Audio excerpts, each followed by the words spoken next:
Di sini saya akan sedikit menjelaskan biografi mengenai salah satu tokoh filsuf, yaitu Stephen Littlejohn. Stephen Littlejohn adalah seorang konflik manajemen konsultan, mediator, fasilitator, dan trainer. Ia merupakan salah satu lulusan dari Utah University yang terletak di Amerika Serikat dengan gelar PhD atau filosofi doktor. Stephen Littlejohn mempengaruhi pikiran dengan menelaah teori dan proses komunikasi. Ia membagi proses komunikasi menjadi 3 tahap, yaitu ada metateoritis, hipotesis, dan deskriptif. Ia juga membagi tema utama menjadi epistemologis, ontologis, perspektif, dan aksiologis. Karyanya tentang filsafat komunikasi mempengaruhi pemikiran tentang teori dan proses komunikasi. Beberapa contoh karya utama dari Stephen Littlejohn, salah satunya yaitu Theories of Human Communication, yang menyajikan subbab philosophical issues in the study of communication, yang menelaah teori dan proses komunikasi dengan membagi menjadi 3 tahap dan 4 tema. Pengalaman sebagai konflik manajemen konsultan. Littlejohn telah menjadi konsultan untuk berbagai organisasi seperti Wakoyot Summit, Aliansi untuk Konstruktif Komunikasi, Kota Cupertino Columbia Basin College, dan Washington State University.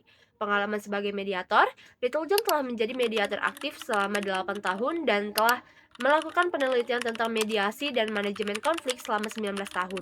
Pengalaman sebagai profesor komunikasi, Littlejohn adalah seorang profesor komunikasi di Humboldt State University di California dan saat ini asisten profesor komunikasi dan jurnalistik di Universitas New Mexico. Peristiwa-peristiwa ini mempengaruhi pikirannya dan mempengaruhi cara ia berpikir tentang teori dan proses komunikasi.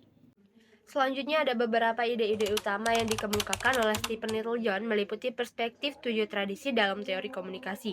Teori komunikasi sebagai metadiskursus, kesamaan dan perbedaan dalam teori komunikasi, penggunaan metamodel dan komunikasi lingkungan. Ide-ide ini saling berkaitan dalam memahami teori komunikasi sebagai suatu diskursus yang memungkinkan analisis lebih dalam dan holistik, serta mempertimbangkan asumsi-asumsi yang terkait dengan verbal dan non-verbal, serta media massa dan interpersonal. Selanjutnya, Stephen Littlejohn telah memberikan kontribusi yang signifikan dalam memahami filsafat komunikasi dan teori komunikasi, serta memperluas pemahaman tentang asal, sifat, metode, dan batasan pengetahuan manusia. Stephen Littlejohn tidak secara spesifik memperkenalkan konsep-konsep baru dalam bukunya.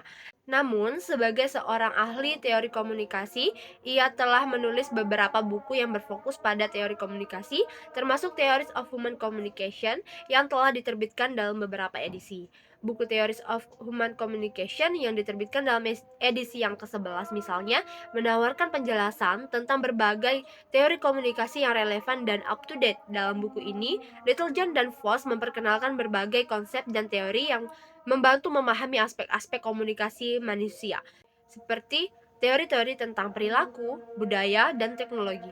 Selanjutnya, pemikiran Stephen Littlejohn membantu menyelesaikan masalah-masalah filosofi dalam beberapa cara, yakni yang pertama dengan cara epistemologi, ontologi, serta teori dan proses komunikasi dengan memahami pemikiran Littlejohn.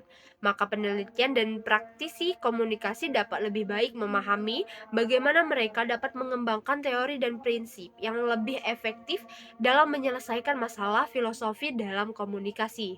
Karya Stephen Littlejohn telah menginspirasi para filsuf lainnya dalam beberapa cara, yaitu 1. Sederhana konsep, 2. Pengembangan epistemologi dan ontologi, 3. Kajian etika dan filsafat komunikasi, 4. Pengaruh pada penelitian, dan 5. Pengembangan filsafat ilmu komunikasi. Dengan demikian, karya Stephen Littlejohn telah memberikan kontribusi signifikan dalam pengembangan filsafat komunikasi dan mempengaruhi pemikir para filsuf lainnya.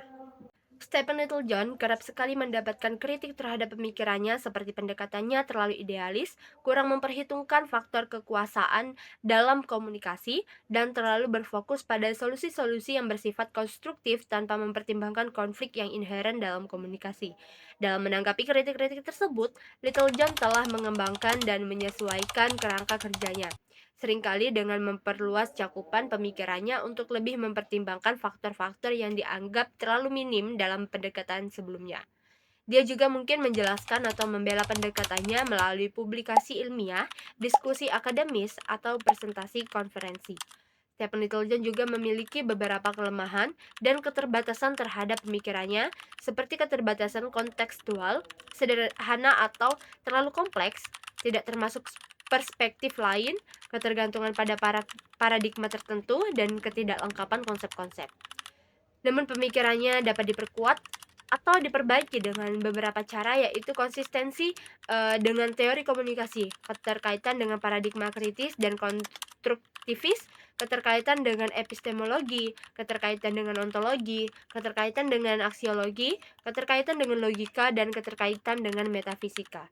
Dengan demikian, pemikiran Stephen Littlejohn dapat dipertahankan dan diperkuat dengan cara mengembangkan lebih lanjut teori dan analisis yang lebih akurat dan lebih luas.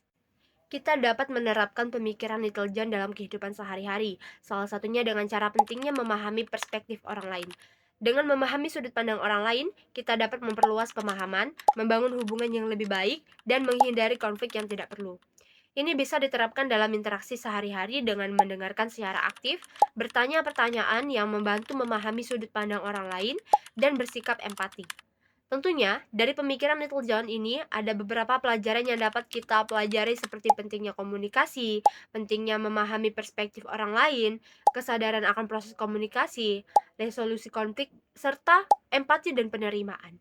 Dengan pemikirannya juga dapat membantu kita menghadapi tantangan zaman sekarang dengan memberikan wawasan tentang bagaimana kita dapat berkomunikasi secara efektif dalam situasi yang kompleks dan memecahkan konflik dengan cara yang membangun.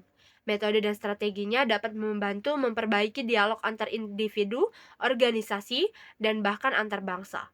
Yang penting dalam mengatasi berbagai tantangan global yang kita hadapi saat ini.